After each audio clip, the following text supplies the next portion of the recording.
মতামত, সকল মত, সকল দল সবাইকে এক বিন্দুতে নিয়ে ফুলবাড়িয়াকে আধুনিক ফুলবাড়িয়া হিসেবে।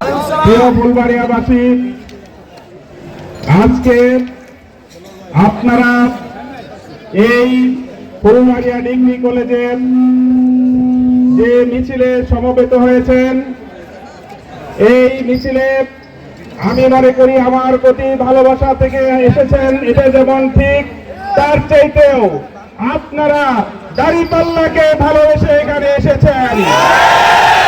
এই ভালোবাসা কোনো টাকার বিনিময়ে হয় নাই, এই ভালোবাসা কোনো ব্যক্তির জন্য নয়, এই ভালোবাসা হচ্ছে শাশ্বত ইসলামের প্রতি ভালোবাসা, এই ভালোবাসা হচ্ছে জনগণের প্রতি ভালোবাসা। দোয়া করি খালেদা জিয়া আমাদের মধ্যে অবশ্যই সুস্থ হয়ে ফিরে আসুন, এটা আমরা কামনা করি।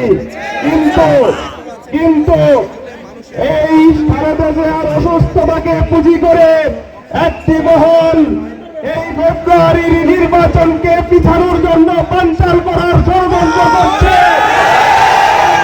ষড়যন্ত্রকে নষ্ট করে দিব, ষড়যন্ত্র বাস্তবায়ন হতে দিব না।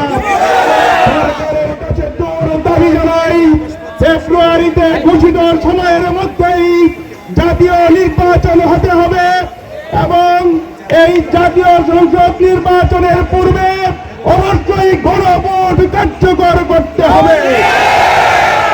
সংগ্রামী ভাইয়ের আমার, আমাদের এই বাংলাদেশের মানুষ সহজ এবং সরল। ভাইয়ের আমার, আপনাদেরকে আবারও রক্তিম শুভেচ্ছা জানিয়ে আগামী দিনে বিজয় মিছিলের প্রস্তুতি নেওয়ার আহ্বান জানিয়ে বক্তব্য শেষ করছি।